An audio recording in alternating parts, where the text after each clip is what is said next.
Good evening, ladies and gentlemen. You're listening once again to the Hour of the Time. I'm William Cooper. Right off the bat, I want all of you listening anywhere near Dandridge, Tennessee. We got a little emergency there, and I need anybody living near Dandridge, Tennessee to call me after, listen to me very carefully, after, not during the broadcast. I cannot discuss it on the broadcast, so don't call in and say, I'm from Dandridge, what can I do? I need to talk to you privately on the phone after the broadcast. Okay? Anybody who lives near, reasonably near, Dandridge, Tennessee, I need you to call me personally at this same number that we're going to open the phones with later. You know, it's our call-in line after the broadcast. That's after the broadcast. Please don't call during the broadcast because I'm going to have to be rude and hang up on you. I cannot discuss it over the air. But we have a little emergency, and I need somebody who's willing to give us a little help. That's Dandridge, Tennessee. Okay? Boy. Let me tell you right now that you're lucky to be hearing me live tonight because last Friday I get calls from several different people who are on their way here. And all this week we're going to be meeting and making some decisions and some plans. And I will not be live on the air again after tonight until July the 3rd.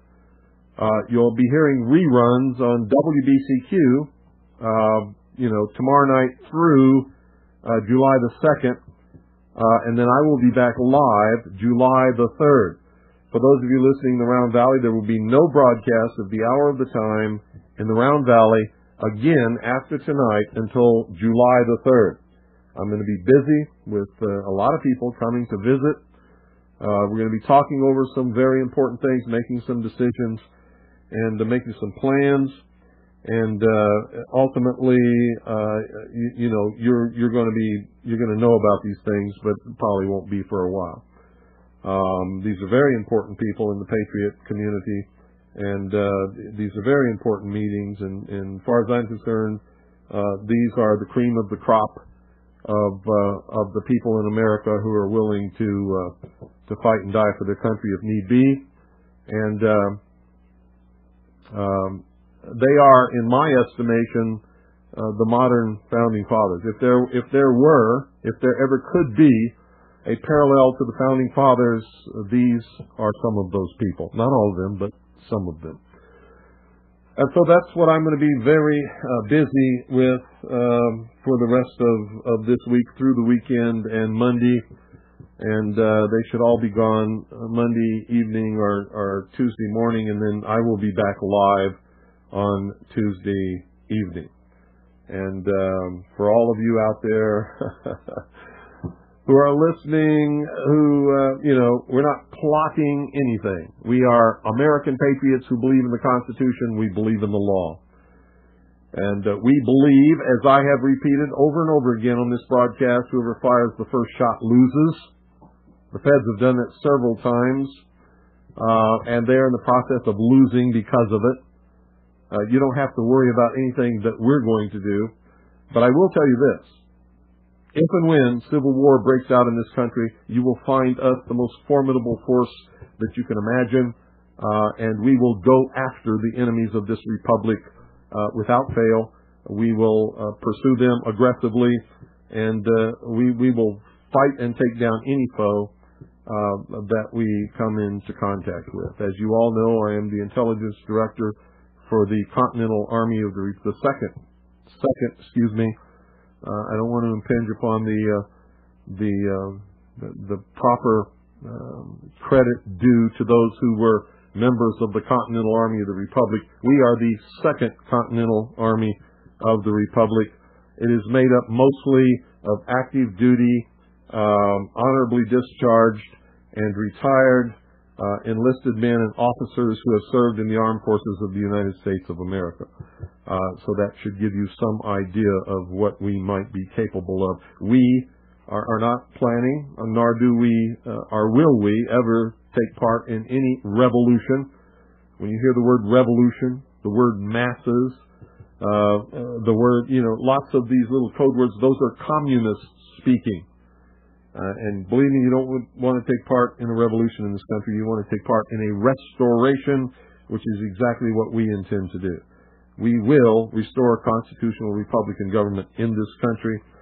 We will do it with the moral high ground. We will never fire the first shot. But when the first shot is fired, I guarantee you there will never be another Waco. These things are not going to occur in this country again. But the powers that be, that plot these things, that plan them and carry them out, they can't resist it. And so eventually they will fire the shot that will be, once again, like at Lexington and Concord, heard round the world. And when that happens, we will take them to task in earnest. And believe me, we will take them down, and we will restore constitutional Republican government in this country. And lest you misunderstand what I'm saying, I don't care what you believe in or who the hell you think you are. Listen to me very carefully. Patriots are everywhere, and they outnumber the scum-sucking socialist communists in this country. Not only that, but we have guns and they don't, because they don't believe in it. We're willing to die for what we believe in, and they're not. We will win, simply because of these things, if nothing else. And there are patriots everywhere. If you think you're safe revealing that you're an enemy of this republic, you better think twice, because your secretary might be a patriot. The person you're talking to might be a patriot pretending to be a socialist. If you're a police chief or a member of some law enforcement agency or agency of federal government who is a socialist planning to bring about this world government over the ashes of the United States of America, let me assure you, and make no mistake about it, you will be identified, and you are in earshot, and the capability of patriots to identify exactly who you are.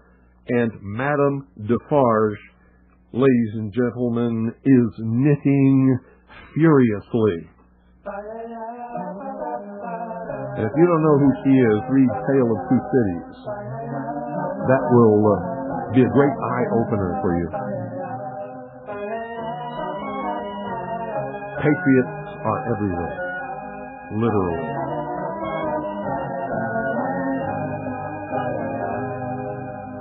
There used to be a great power alone on the sea. You became the light on the dark side of me. Love remains a drawback high enough to hear. But did you know that when it snows, my eyes become alive and the light that you shine can't be seen. I can bring you to a kiss from a rose on the street. Ooh, the more I get of you, the stranger it feels, yeah. And now that your rose is in bloom, I like it to bloom on the grave.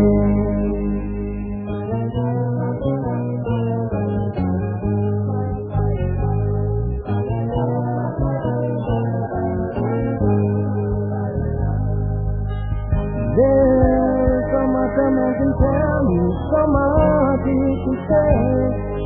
You remain my power, my pleasure, my faith, baby.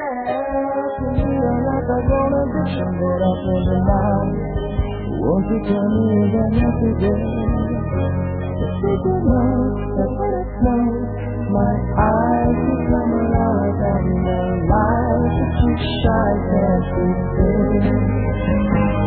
Baby, I can bring you to a tear from a rose on the grave. Ooh, the more I get of you, the stranger it feels. Ladies and gentlemen, have you been paying attention to the news lately?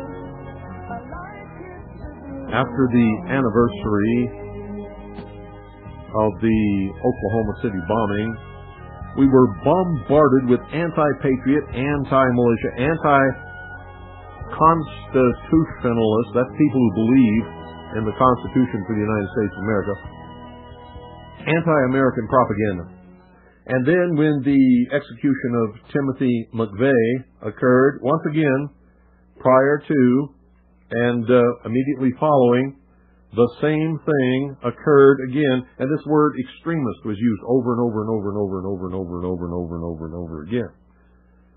And now we're being bombarded with messages that Osama bin Laden is planning to attack the United States of America and Israel. And I'm telling you, be prepared for a major attack. But it won't be Osama bin Laden.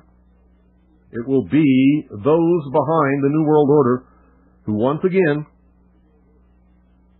want to take the guns and the freedom away from the American people, because we're the only ones left in the world who can oppose the destruction of freedom in the world and the implementation of a one-world totalitarian socialist government, and that is the goal.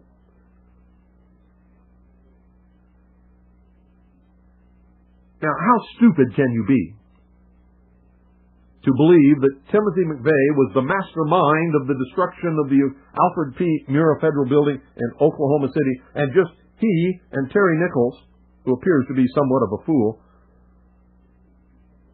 plotted, planned, obtained all the different materials, put together a bomb of such force that it brought down what we call in the military a hard target, a target held up by steel, reinforced, concrete, columns, and he had no help. No help.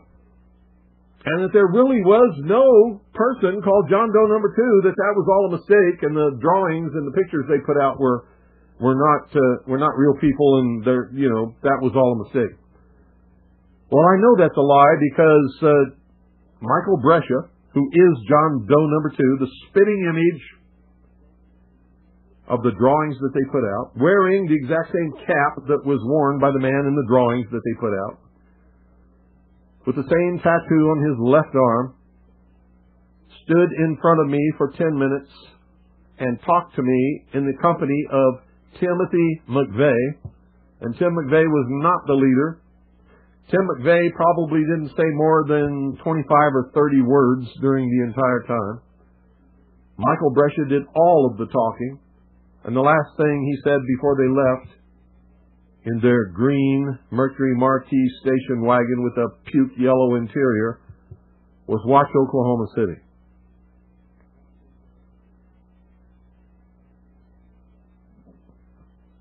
If anyone was in charge, at least on that day, it was Michael Brescia, John Doe number 2, not ever Timothy McVeigh. They told us during that conversation that they were setting out on a mission to make things better in this country, and that they had the approval of the United States Army, who had implanted them with computer chips, had given them their blessings, and knew exactly where they were and what they were doing all the time. Michael Brescia showed me a place behind his left shoulder and said there was a computer chip that had been implanted under his skin by the United States Army. I felt it. There was something under his skin. Without a doubt, it was hard. It felt like it was square. It wasn't very big. But I do not personally know what it was. Timothy McVeigh said he had one implanted in his buttock and wanted me to confirm that it was actually there. I declined for obvious reasons. I wish today that I had not been so squeamish. I wish that I had personally checked his buttock to make sure that there was indeed something implanted where he said that it was. But I did not. So I cannot vouch that there was anything in Timothy McVeigh's buttock, but there definitely was something behind Michael Brescia's left shoulder. Now, lest you think that I'm making all of this up, There were a total of 8 people, including me, not counting Timothy McVeigh and Michael Brescia, in the research center when Tim Lesperance brought them in to introduce them to us. Tim Lesperance is one of those people. His son Peter was there. His wife Katie runs Katie's Country Kitchen. Used to be in St. John's. I believe it's now in Snowflake, Arizona. Granny Gosling was there. She was in her 80s. I don't know if she's still alive or not. I pray and hope that she is. But then she was in poor health, so she may have died since then. Bart Chow, Michael Aponte, his wife Sharon, were all there. They were working on the newspaper, Veritas. They took part in the conversation. They listened. We all gathered round. There were 2 other visitors to the research center that day. One, I believe I can find his identity in our database because he was a member of our intelligence organization and had donated some tables and file cabinets. The other, I don't remember who he was or where he came from or anything. He was just there. Maybe somebody else does. So I was not the only witness there. So, FBI Director Free, you are a damn bold-faced liar when you claim that there is no John Doe number 2 and that you claim that you do not know who he is. He's a federal informant, and that's why shortly after they issued the drawings identifying John Doe number 2, the FBI supervisors told all their agents to stop looking for him and to forget about him. He did not exist. Because all of a sudden they realized that John Doe number 2 was one of their very own informants. And that he was already in protective custody.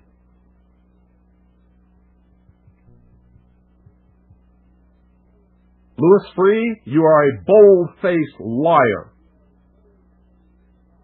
The FBI is a subversive organization, has been for many, many years. They are a partner in taking down this country. Timothy McVeigh did not plan, nor did he put together, nor did he blow up the Alfred P. Murrah Federal Building, although he was a witting fool recruited by someone on the grounds of patriotism. I'm sure he was told that he was going to help squash internal dissidence and terrorism in this country. I'm also sure that he didn't believe that the bomb was really going to go off. I'm certain, just as sure as the day I'm standing here, that he probably believed that if it did go off, it would go off before anyone reported to work, or he believed that it would never go off at all. Why would he take credit for it when he's on death row and he knows he's going to be executed? Hell. Why not at that point? But I don't think he did it for that reason. I think he played his role right to the very end.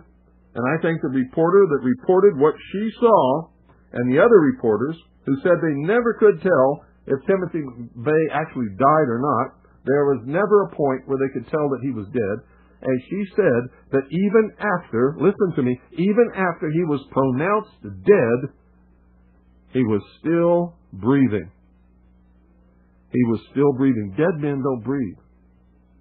No coroner, no doctor, nobody in the world can explain that. Nobody. Now we know that she is changing her testimony because somebody got to her and she's scared. And you can hear it in her voice. I spoke to her personally. And as soon as I brought up the subject, you could hear her voice changed and there was fear, deadly fear in her voice.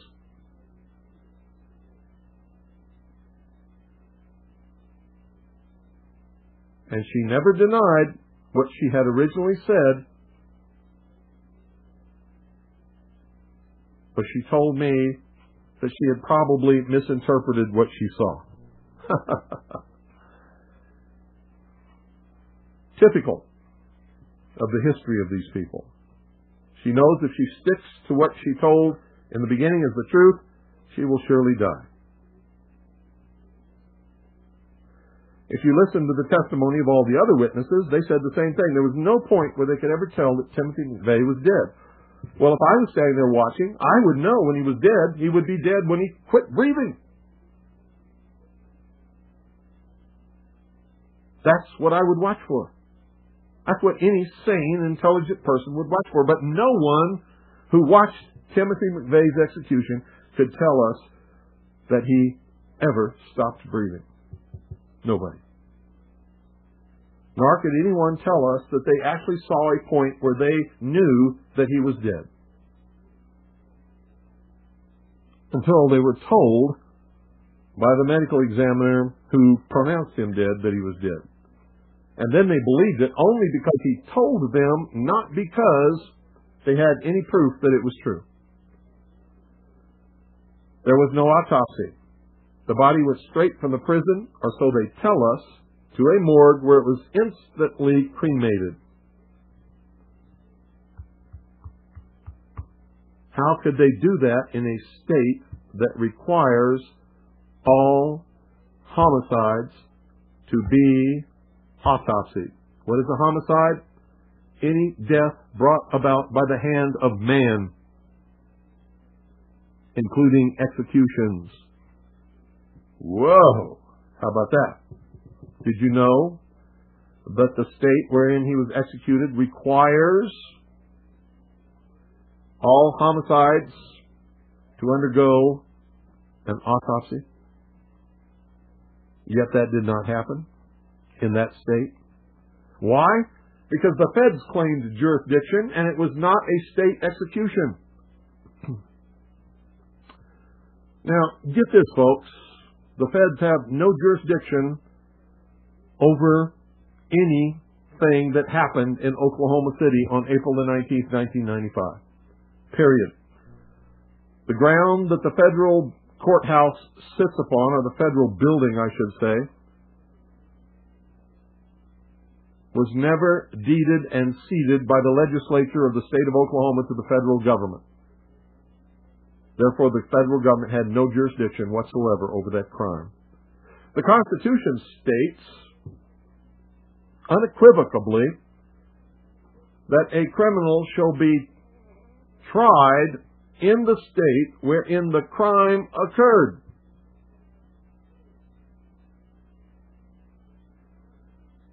Yet he was tried in Colorado.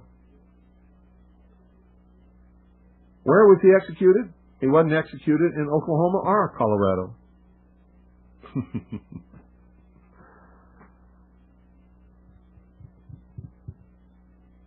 How about that? No autopsy.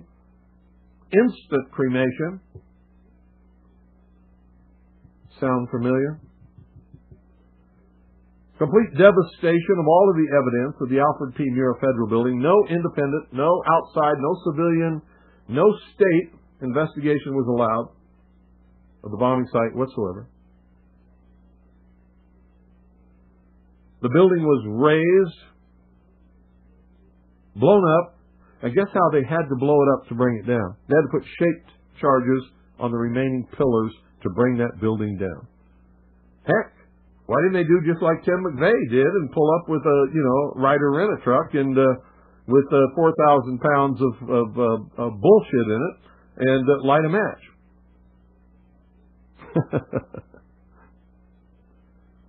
Why indeed? Why didn't they just stack up some fertilizer inside and blow those up? Because you can't blow up a hard target with a cratering charge, which is what fertilizer is. Ammonium nitrate. And so, the feds never looked for John Doe number 2. In fact, they ordered their agents not to look for him and sent out instructions to all police departments and agencies that there was no John Doe number 2, that Timothy McVeigh and Terry Nichols were the only participants in the bombing, and not to look for anybody else. How about that? They're doing the same thing today with Osama bin Laden, and that's where I've been getting at. Can you believe what you have been seeing on CNN today, ladies and gentlemen? Can you believe it?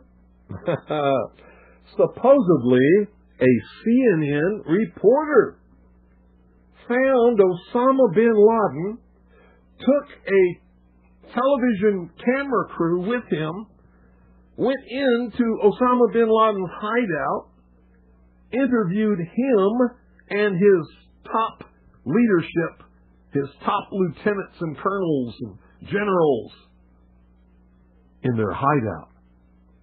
This is a CNN reporter with a camera crew. And he came out and told everybody, within 3 weeks, Osama bin Laden is going to attack the United States and Israel. Now, don't you think that's kind of strange, folks? You see, because the largest intelligence apparatus in the world, with the biggest budget in the history of the world, has been looking for Osama bin Laden for years and years and years, and can't find him.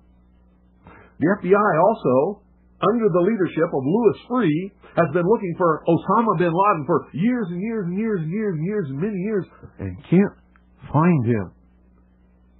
Some doofus, jerk-off reporter with a camera crew waltzes right into his hideout and interviews him.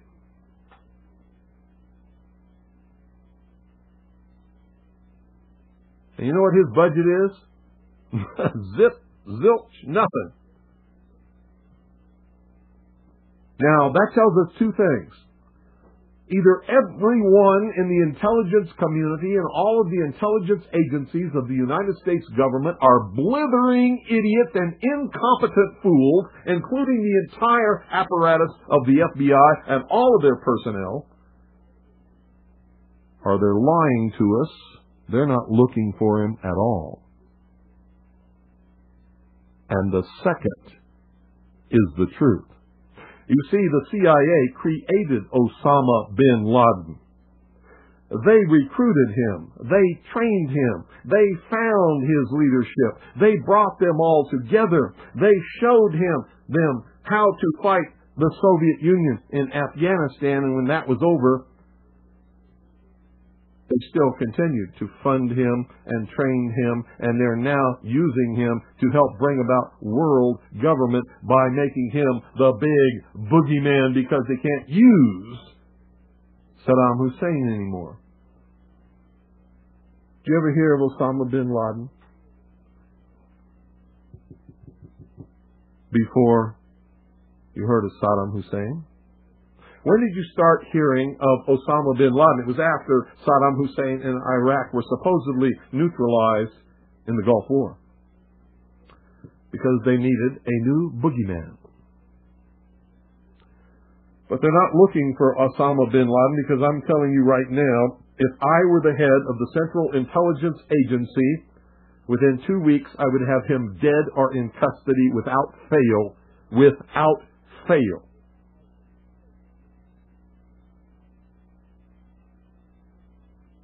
If I had those assets and that money, he would be mine. I would own his terrorist ass within 2 weeks without fail.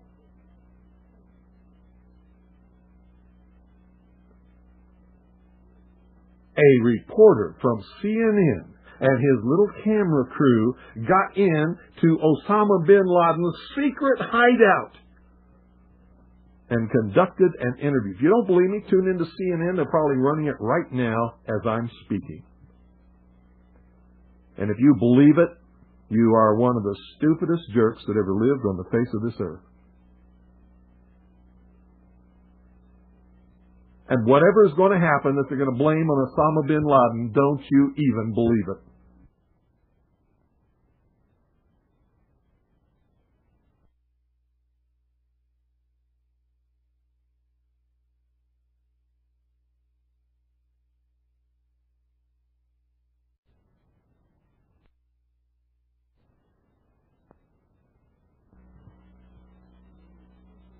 Another socialusion, social engineering project to change the minds and the attitudes and the beliefs of the people of the world, and especially the United States, to bring about one world socialist totalitarian government. Can you believe what they were saying for a while?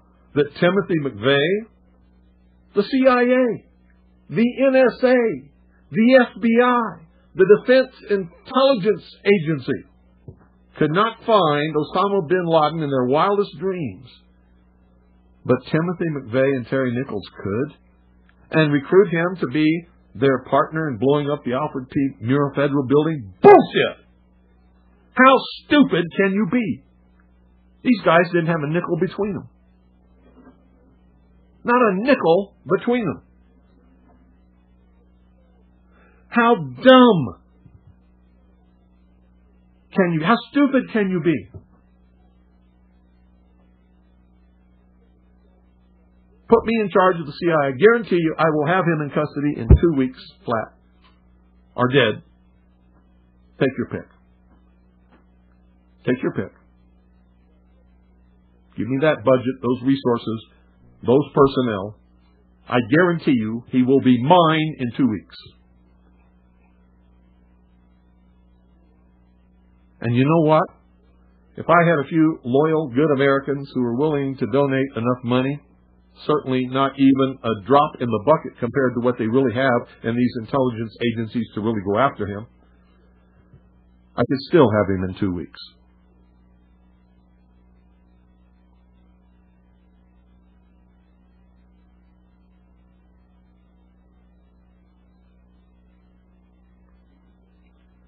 Piece of cake.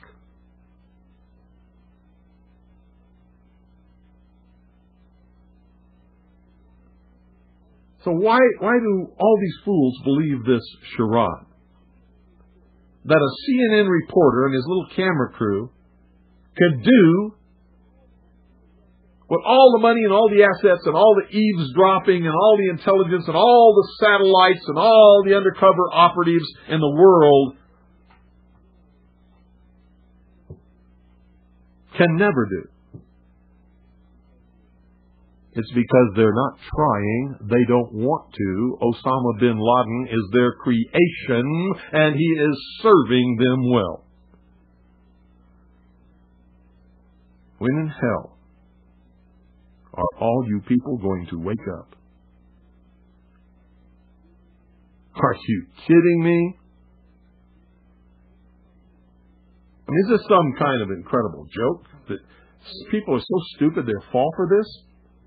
Do you know how much money the CIA and the National Security Agency and the FBI has at its disposal each year? Do you know how many agents they have that they can devote to this? Do you realize the technology that they have to be able to eavesdrop on every single conversation in the world? No matter how it's transmitted? And pinpoint the location of every one of those transmissions. And they can't find Osama bin Laden, but some CNN reporter, he just waltzes right on in there with his camera crew. Just like he knew where they were all the time. Bet you it was the CIA that sent him there. I told him where he was. And of course they know where he is because they created him. They're the ones that are funding him and backing him and helping him to create their new utopian world. Hitler could not have ever come to power, absolute power in Germany, without the Reichstag fire. Hitler was a socialist. He understood socialusion. He understood social engineering. He knew how to get the support of the German people, and he did it by burning down the Reichstag. The Reichstag was, well, in our country, it would be the Capitol building that contains the Senate and the House of Representatives. So if somebody were to go and burn down the Capitol building today, they would use that as an excuse, as Hitler did, to round up all of the enemies of the New World Order, which would be me and most of you listening, and throw us into prison or execute us, declare martial law, and come to absolute and total power in this country. I wonder what Osama bin Laden's targets are supposed to be. And if they don't, if this doesn't materialize in the next 2 or 3 weeks, it will eventually materialize because they haven't succeeded in getting the guns out of the hands of the American people, nor have they succeeded in taking our freedoms away. In fact, there's been a great awakening in this country and a big backlash against these Marxist, communist, puke-faced, lying, subversive, Nazi, jackbooted Gestapo thugs that is gaining momentum. And so I can tell you with a certainty, they must do something terrible in order to stop this backlash and regain the sympathy of the mass herds of sheeple out there.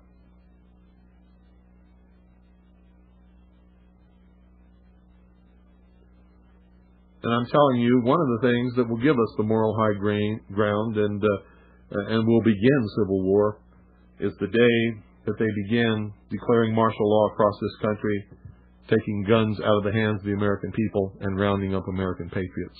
The war will start on that day. On that day.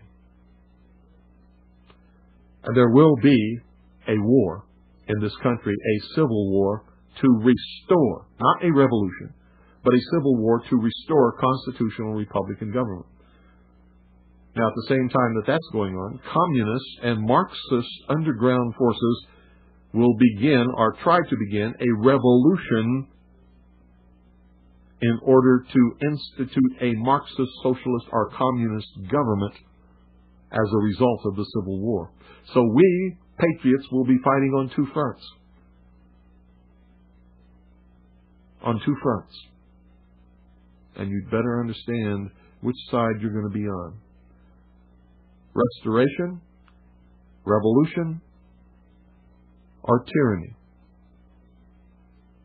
I'll be fighting with the forces of restoration, and so should you better be.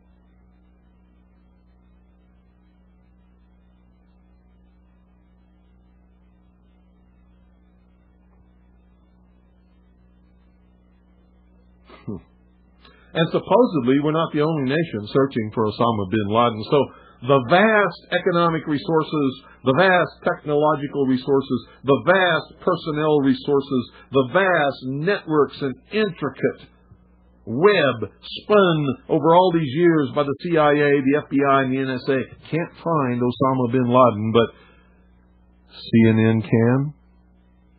Bullshit. Timothy McVeigh and Terry Nichols could? Bullshit. So many people in this country have their heads so far up their ass, I doubt very seriously if they will manage to extricate it before they suffocate.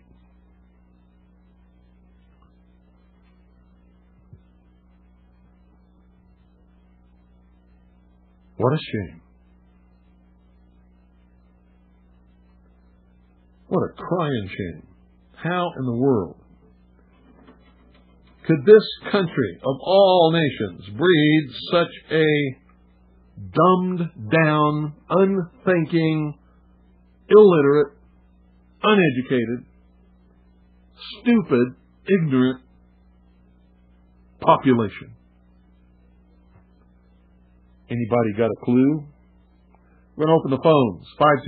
520-333-4578 is the number. Be right back.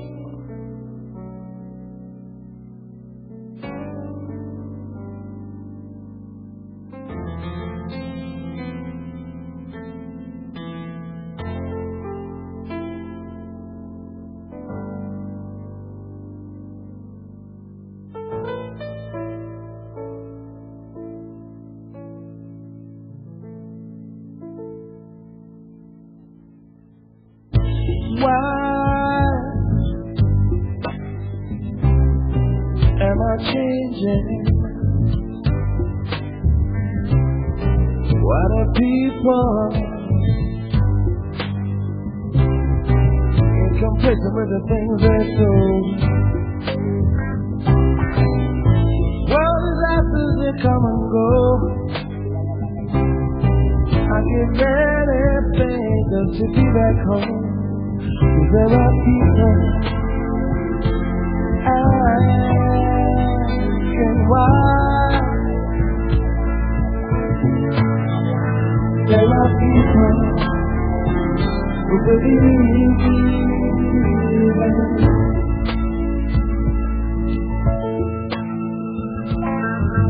in life.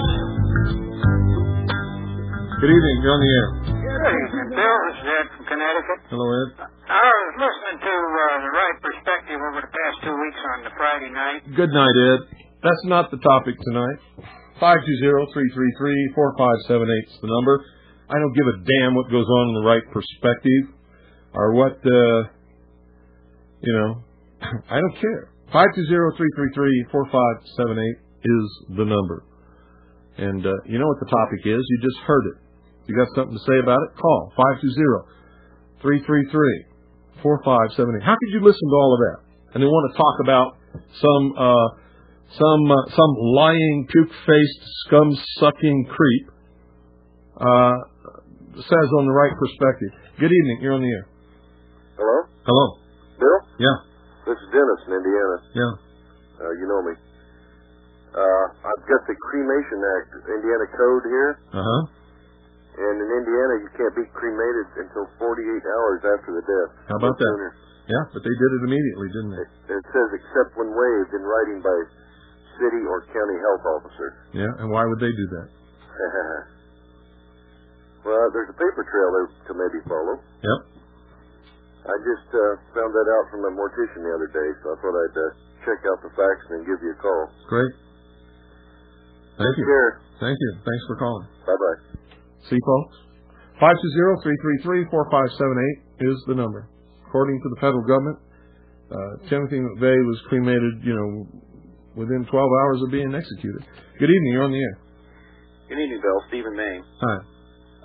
You heard of Pam Schuffert? Yeah, she's full of crap. Okay. Wanted to check on it because I got an email this morning saying that she's been over in the Boston talking to these She's full of crap. stormtroopers. Full of Okay, crap. thank you.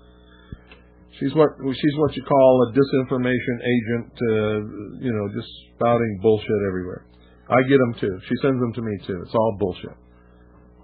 Really. Believe it or not, it's true. 520-333-4578 is the number. And you know the topic? Good evening. You're on the air. Yes, good evening, Bill. How are you this evening? Good. I had read on the internet today a couple of things about Osama bin Laden, too. With regards to the CNN reporter getting into his ultra-secret lair, whatever the hell it is, And I couldn't help thinking the same thing. Must be on the moon, huh? Well, yeah, It's How'd this reporter get there, there, It's amazing how you have all the American intelligence agencies, British intelligence agencies, everybody's looking for this guy. And all of a sudden, some clown comes in with a camera and, now he's on TV. Oh, here he is. Let me tell you something. If he's an enemy of Israel and the Mossad can't find him, then this thing is the biggest joke that you ever heard of in your life. Yeah, exactly. I was actually trying to explain to some friends this weekend, about how Osama bin Laden is just the next. I even said he was the next Saddam Hussein. Yeah, he's the next boogeyman. That's some dark-skinned guy, and everybody can go, "Ooh, we hate dark-skinned people," and hide behind this guy. And I actually think if anything does happen, which is very unlikely, it will. But no, that's not true. It is very likely that it will. Believe it or not. In the next 2 weeks. If anything does happen, what about the 4th of July? It's the 225th anniversary of the Declaration of Independence. Yeah, what about it? That's a good time for it to happen. Yeah, well, I certainly hope not, but I hope not too. But I'm telling you right now, as I told you before, I'm telling you that something's going to happen. If it doesn't happen in the next 2 or 3 weeks, something terrible is going to happen in this country, and it's going to be a terrorist attack. and we're going to know who did it. And we're going to watch CNN and whatever, and they're going to go, oh, and it's going to be big enough that martial law could be declared, and it could start the whole thing. Well, thank you for getting the truth out, and you have a good evening, sir. You're welcome. Thanks for calling. Bye. 520-333-4578 is the number. Good evening. You're on the air. Hello. This is Marie from Colorado, and you had posed a question in your program, why are people so dumb? Yeah. When I was in 11th grade, my American history class, Mrs. Sheldon was my teacher, and this was 1971. And so, yes, I am approaching 50. And she told us, she says, whenever you read the newspaper or you hear anything in the news, you ask yourself 2 questions. The first question is, who stands to make the money from what happened, and who stands to make the power from what happened? And she says, and if you haven't answered your question in reading that article or listening to the newscast, then you're not being told the truth. And the problem is that teachers don't teach like that any longer. Well. And my kids never learned that in their class. And I'm the one who told them, hey, kids, listen to this. Listen to what Mom says. Mrs. Sheldon told me this. And that's one of the reasons why people are so dumb, is because they don't analyze and don't instinctively think, this and this do not add up. Well, you're right. You're absolutely correct. Mm-hmm. And Mrs. Shelton, you're probably in your 70s by now. So anyway, here's to you. And God bless you, Mr. Cooper, for your program. And will you be broadcasting this when you're taking that week off? That's up to WBCQ. They're going to determine what they broadcast. If you have favorite programs that you want to hear again, call them and ask them to play them. Okay, we will. Thank you very much. Bye-bye. You're welcome. 520-333-4578 is the number.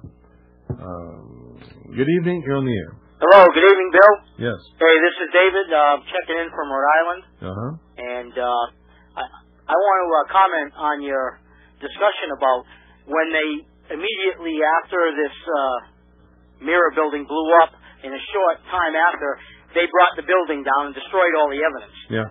And it wasn't brought down with the kind of bomb that allegedly Timmy McVeigh parked in front of the building. No, it was brought down with shape charges on the columns, just exactly like what happened when it was brought down first, when half of it was brought down.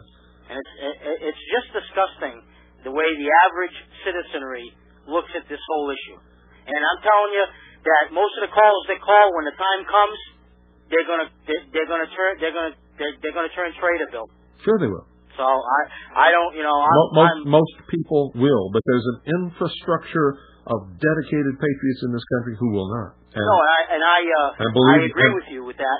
And I have made my pledge, and I continue to make it. When I don't care what it is, who it is. When you cross from the line, it's lock and load. Yep. And it's going to cost somebody. You better believe it's not it. getting done for free anymore. That's right. So if they want to, waste 10 people on some kind of an ATF sweep, they better have the equal amount taken out with them. Well, I don't. And I know that's your attitude. I hope you use this time that you're going to spend, at your place, also to recharge your batteries.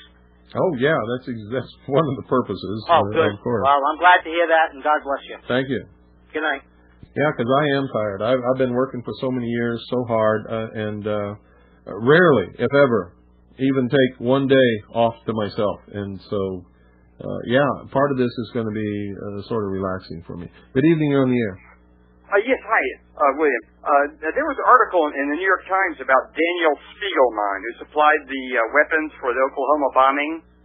Well, what he did was he was part of a group of so-called Aryan resistance army that was robbing banks and things and providing funding for the Alfred P. Murrah Federal Building bombing. And part of what he did was he went to an American university and stole famous historical documents and took them to Europe to sell them.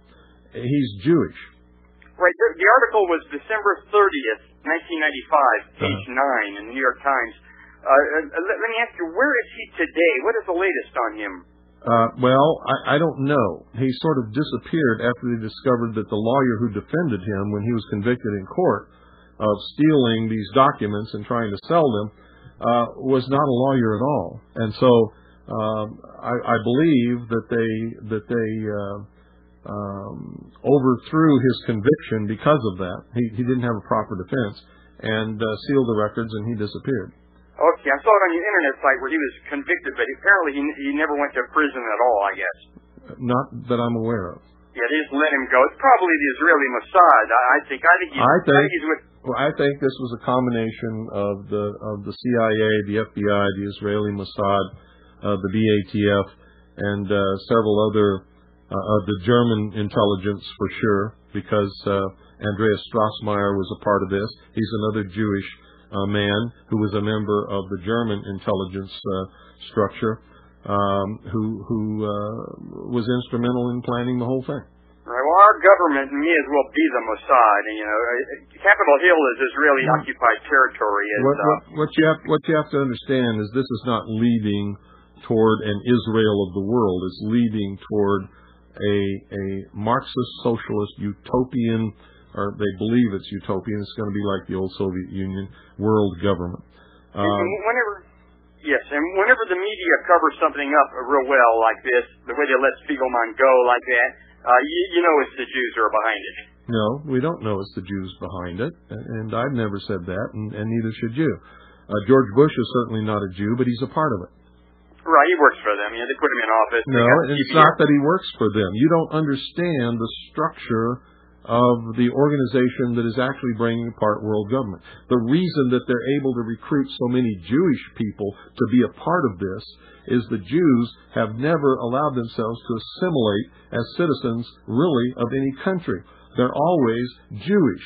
They always separate themselves. They always look forward to next year in Jerusalem. They believe themselves to be a part of a world, and they want to bring about a world government. So they're sympathetic to this whole one world government ideal. But the people at the heart and soul of all of this, and there are a lot of Jewish people involved, are what's called the Illuminati.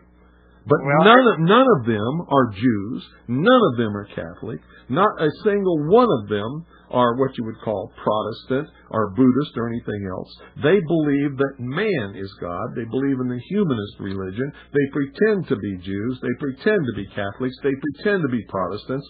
They infiltrate religions and organizations and governments. They take over and destroy from within. Yeah, but the problem that we're faced with here, though, if you look at the executive news directors at all three television networks, then including CNN now, which belongs to Jerry Levin of Time Warner, you look at the head of the New York Times, Sulzberger, Catherine Meyer. You're going off on a tangent here, and you're wrong. They're not Jews. Jew is a religion, not a race. Right, I agree. But you're not listening to me. Those people who are involved in bringing about one world government do not believe in any religion. In fact, their goal is to destroy all existing religions, including the Jewish religion. Well, the definition of a Jew is a difficult thing. Some people think it's part race, some people think it's part religion. Excuse me. Jew is not a race. It is a religion, always has been. If Jew was a race, every Muslim and every member or follower of the Prophet Muhammad who are Semites would also be Jews, and they're not. You, sir, are uneducated.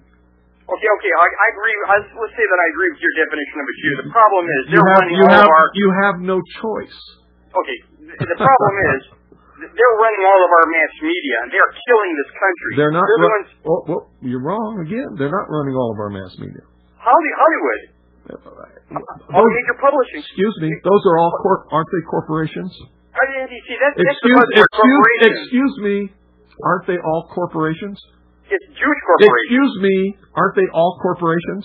Furthermore, Jewish Answer my question, you dumb jerk. Are they corporations or not? Yes, but if they're corporations and all you Aryans wanted to gain control, all you have to do is buy the stock and take over the country. Good night, you stupid jerk. God, I'm so tired of stupid dummies. If you want to control Hollywood, buy the stock, dummy, and take over. Whoever owns the stock chooses the board of directors. chooses who runs the corporations, chooses what movies they make, chooses what goes on television. You don't even understand your own system. If the Jews own it, it's because you elected not to participate and you gave it to them. And let me ask you this. Who sold it to them in the first place? How'd they gain control of everything if what you're saying is true?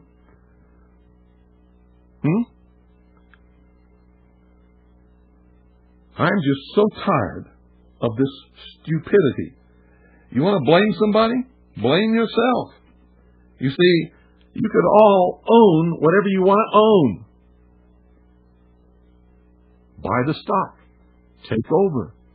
Fire the board of directors. Appoint your own board of directors. You can own it. Good night. God bless each and every single one of you. Good night, Annie Pooh and Allison.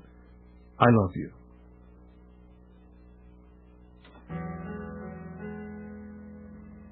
Don't mistake our revelation of some of the plotters in the Oklahoma City bombing and our reporting of the disclosure of a Jewish underground in this country that is absolutely a threat to the national security as confirming your misguided beliefs that Jews control this country. They don't. We do. We do. You understand that? If you don't, you better get a handle on it, and you better learn it real quick. If they control it, it's because you gave it to them.